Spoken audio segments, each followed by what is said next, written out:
एक और IPO open हो चुका है। चलिए जल्दी से इसको एनालाइज करते हैं और देखते हैं कि कितना ओवर सब्सक्रिप्शन जा सकता है, कितना लिस्टिंग गेन ये हमें दे सकता है।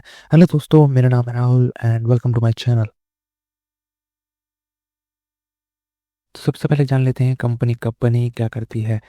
आईसीआईसी प्रूडेंशियल कंपनी 1993 में बनी थी। एसेट मैनेजमेंट का काम करती है, म्यूचुअल फंड बिजनेस है, पोर्टफोलियो मैनेजमेंट बिजनेस है, ऑल्टरनेटिव इन्वेस्टमेंट फंड बिजनेस है। बेसिकली फंड्स से रिलेटेड इसका काम है। असेट्स मैनेज करती है, म्यूचुअल फंड्स लॉन्च करती है। कई सारे म्यूचुअल फंड्स आप ऑलरेडी इसके मार्केट में ट्रेड हो रहे हैं, जो कि आप चेकआउट कर सकते हैं। नजर डालते हैं इंपॉर्टेंट डेट्स पर। आईपीओ ओपन हो चुका है फ्राइडे 12 दिसंबर को, क्लोजिंग होगी ट्यूसडे 16 दिसंबर में, और अलॉटमेंट मिलेगा 17 दिसंबर। रिफंड्स और क्रेडिट शेयर्स हो जाएंगे 18 को, और लिस्टिंग होगी 19 दिसंबर को। आईपीओ डिटेल्स देख लेते हैं। फेस वैल्यू ₹1 पर शेयर की फेस वैल्यू पर लाए हैं। प्राइस बैंड रखा है 2061 से 2165, बहुत हाई प्राइस बैंड है। हालांकि अप्लाई करेंगे तो कट ऑफ प्राइस पर अप्लाई करेंगे 2165 पर। पूरा का पूरा ऑफर पर सेल लेकर आए हैं। 6 शेयर्स का बंडल है। इशू साइज है 10,602 करोड़ का। कोटा की बात कर लेते हैं। क्यूआईबी को दिया गया है 47.5%, एचएनआई के लिए 14.25 और रिटेल्स की 33.25। बचा हुआ शेयर होल्डर्स कोटा के लिए 5% ऑफ फिक्स किया गया है। लॉट साइज में बात करते हैं तो रिटेल में मिनिमम एक लॉट में 6 शेयर, जो कि हमें पड़ेंगे 12,990 के, और मैक्सिमम 15 लॉट्स तक हम अप्लाई कर सकते हैं। उससे ऊपर स्मॉल एचएनआई और बिग एचएनआई में अप्लाई कर सकते हैं। नजर डालते हैं असेट्स पर। असेट्स में ईयर ऑन ईयर बेसिस पर अच्छी ग्रोथ हमें दिखाई दे रही है।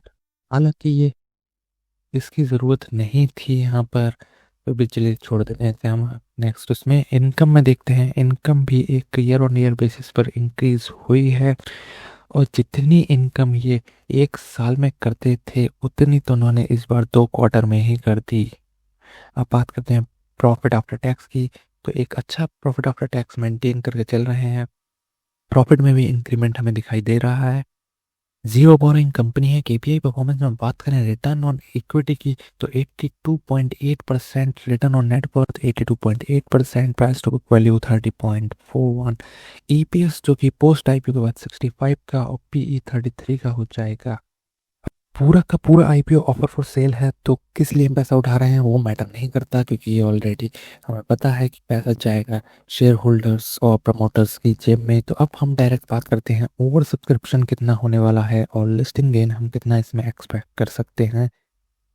तो हम ओवर सब्सक्रिप्शन की जब बात करें, तो ओवर सब्सक्रिप्शन यहाँ पर एक 10,000 करोड़ का आईपीओ है। एक अच्छा बड़ा मनी ये उठा रहे हैं, तो ओवर सब्सक्रिप्शन में उतनी प्रॉब्लम इशू हो सकती है। हालांकि एक नेगेटिव पॉइंट है कि पूरा का पूरा ऑफर फॉर सेल है, लेकिन हम एक चीज़ देखें कि बोरोइंग नहीं है, तो एक अच्छे अपॉर्चुनिटी भी ये हो सकती है। बीबी के हिसाब से हम बात करूँ तो ओवर सब्सक्रिप्शन करीब मैं 5+ टाइम्स का एक्सपेक्ट कर रहा हूँ। 5+ टाइम्स तक इसमें ईजिली ओवर सब्सक्रिप्शन हो जाना चाहिए। हालांकि इसके तुरंत बाद एक और आईपीओ लाइनअप खड़ा है, और इसकी क्लोजिंग वाले दिन ही दूसरा आईपीओ की ओपनिंग हो रही है, तो इसका इफेक्ट ज़रूर इस पर डालेगा।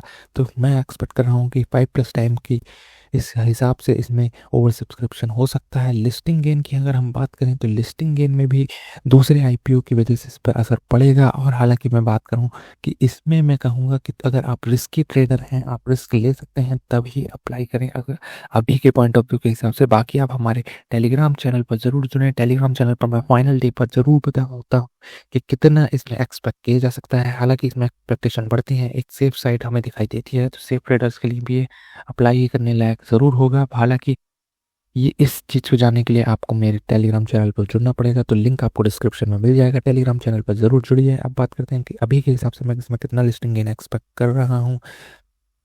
तो अभी के हिसाब से मैं इसमें एक्सपेक्ट कर रहा हूँ करीब 5 से 10% का लिस्टिंग गेन। 5 से 10% इसलिए है क्योंकि दूसरा आईपीओ और लाइनअप में है, ऑफर पर सेल है, जो कि एक नेगेटिव पॉइंट है जो इस पर असर डाल रहा है। जीएमपी में ज़्यादा अच्छी बढ़ोतरी नहीं है। जीएमपी हालांकि एक ठीक ठाक व्यू हमें दिखाई दे रहा है, लेकिन जीएमपी पर पूरी तरीके से भरोसा नहीं किया जा सकता। एज जो भी मैं एक्सपेक्टेशन देता हूँ एक एनालिसिस के हिसाब से कंजर्वेटिव वे में देता हूँ। अब जैसे हम बात करते हैं कि जीएमपी एक यूएस में हमें करीब वो 35% का लिस्टिंग गेन दिखा रहा था, लेकिन वो लिस्ट हुआ 12.9% के लिस्टिंग गेन पर। इसी वजह से हम कहते हैं कि लिस्ट जीएमपी पर पूरी तरीके से आप भरोसा नहीं कर सकते हैं। और जैसे मैंने उसमें कहा था कि मैं 15 से 25% की एक्सपेक्टेशन कर रहा हूँ, जो कि मैंने एक कंज़र्वेटिव वे में कहा, और उसमें भी ये 12.9% पर लिस्ट हुआ एक्यूएस। तो इसी वजह से मैं एक कंज़र्वेटिव आइडिया देता हूँ, और अपनी रिसर्च ज़रूर करें अप्लाई करने से पहले। अगर आपको भी दिक्कत आती है आईपीओ लगाने में, आईपीओ आपको अलॉटमेंट नहीं मिलता है, तो आप एक बार इस वीडियो को ज़रूर चेकआउट कर लें। ये वीडियो में आप सारी गलतियां जो है कि नॉर्मली आप अनजाने में कर देते हैं आईपीओ लगाते समय, वो आपसे ना हो, ताकि आपके अलॉटमेंट के चांसेस बढ़ सकें। इस वीडियो को ज़रूर देखें और हमें बताएं कि आपने आईपीओ के लिए अप्लाई करा नहीं करा। और थैंक्स फॉर वॉचिंग।